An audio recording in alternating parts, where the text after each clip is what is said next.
संजीव को डेंगू बुखार हो गया तो उसे स्कूल से छुट्टी लेनी पड़ी। पूरे 10 दिन तक वह बिस्तर पर पड़ा रहा। इन 10 दिनों के दौरान स्कूल में पढ़ाए गए पाठ से वह वंचित रह गया। अनिल उसकी कॉलोनी में ही रहता था। अनिल और वह दोनों एक ही क्लास में साथ साथ पढ़ते थे। नोट्स लेने संजीव अपने सहपाठी अनिल के घर जा पहुंचा। उसने अनिल को अपने आने का कारण और बीमारी के बारे में बताया। नोट्स तो मैं तुम्हें दे दूंगा, पर मुझे नहीं पता था कि भिखारी मेरे पड़ोस में रहते हैं। अनिल ने मुंह बिचकाते हुए कहा, न जाने आज मेरा दिन कैसा रहेगा। अनिल की बात सुनकर संजीव का मुंह उतर गया। उसे अनिल द्वारा भिखारी कहना अच्छा नहीं लगा, पर वह चुप रहा। अनिल अपने माता पिता का इकलौता बेटा था। ज्यादा लाड़ प्यार के कारण वह जिद्दी और उदंड हो गया था। किससे कैसे बात की जाती है इसका वह बिल्कुल ध्यान नहीं रखता था। उसके कड़वे शब्द और बात करने के गलत लहजे से हर कोई परेशान हो जाता था। बेटा जरा बाजार से सब्जी ला दो, आज मेरी तबीयत कुछ ठीक नहीं है। एक दिन माँ ने अनिल से कहा, मैं कोई नौकर नहीं हूँ जो थैला लेकर भटकता फिरूं। मैं नहीं जाऊंगा। अनिल ने साफ मना कर दिया और घर से बाहर खेलने चला गया। खुद को अमीर मानकर अनिल किसी से सीधे मुंह बात नहीं करता था। स्कूल में टीचर उसे कई बार समझाते थे, पर अनिल पर उनकी बातों का कोई असर नहीं होता था। राजेश भी पारस के साथ उसी क्लास में पढ़ता था। वह पढ़ने में होशियार था और उसके माता-पिता बचपन में गुजर गए थे। राजेश स्कूल के बाद छोटा-मोटा काम करके अपना गुजारा करता था। अनिल उसे फटीचर कहकर पुकारता था। अर्धवार्षिक परीक्षा में वही फटीचर राजेश पहले नंबर पर रहा। अनिल दूसरे स्थान पर रहा। क्लास टीचर ने रिजल्ट सुनाते हुए राजेश के प्रथम आने की घोषणा की तो अनिल तिलमिला गया। कौन? वह 2 कौड़ी का फटीचर? वह मुझसे ज्यादा नंबर कैसे ला सकता है?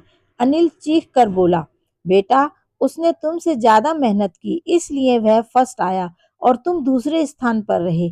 इसमें इतना नाराज होने की क्या बात है? टीचर ने उत्तर दिया।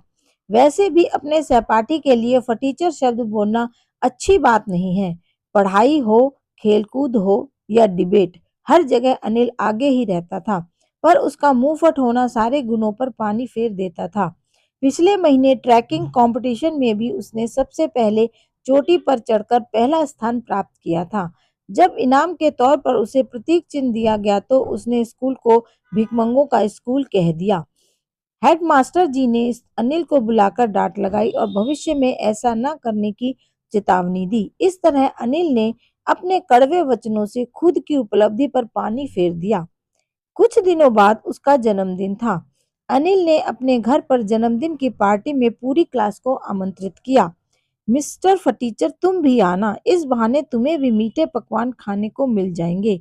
अनिल ने राजेश से कहा, पकवानों का मुझे कोई शौक नहीं है, पर मैं आऊंगा जरूर, शायद देर से, क्योंकि जिस समय तुमने पार्टी रखी है वह मेरे काम पर जाने का समय होता है। राजेश ने उत्तर दिया। पार्टी में बहुत सारे मेहमान आए थे। सब अपने साथ राजेश को लेने के लिए गिफ्ट सब अपने साथ राजेश को देने के लिए गिफ्ट लेकर आए थे। पूरी क्लास वहां मौजूद थी, पर अनिल की आंखें राजेश को ढूंढ रही थी। खाना पीना, डांस और खूब हंसी मजाक के साथ पार्टी समाप्त हो गई। सारे मेहमान एक एक करके अपने घरों को लौट चुके थे। अनिल अपने मम्मी पापा के साथ बैठकर मेहमानों के लिए उपहारों को उलट पुलट करके देख रहा था। तभी राजेश आ पहुंचा। सॉरी, मुझे आने में देर हो गई। अनिल ने देखा राजेश के हाथ में छोटा डब्बा था।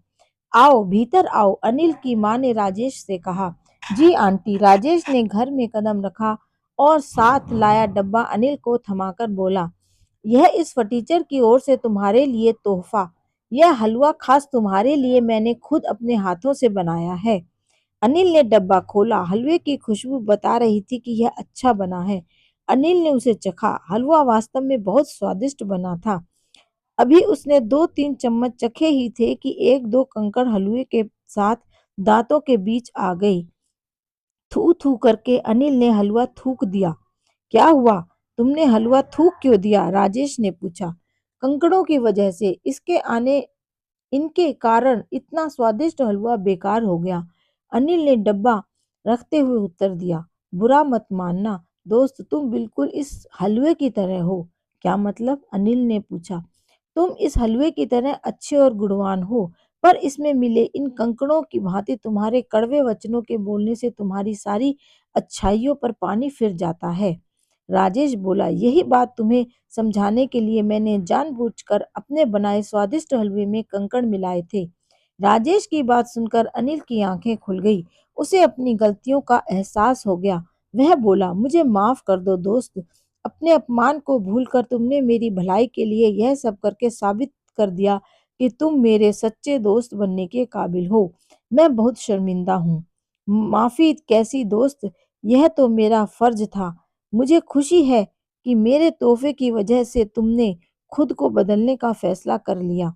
राजेश ने उसे गले लगाते हुए कहा, इस खुशी के मौके पर यह लो दूसरा डब्बा। इस हलवे में एक भी कंकड़ नहीं है। अनिल के मम्मी पापा भी अपने बेटे में आए परिवर्तन से बहुत खुश थे।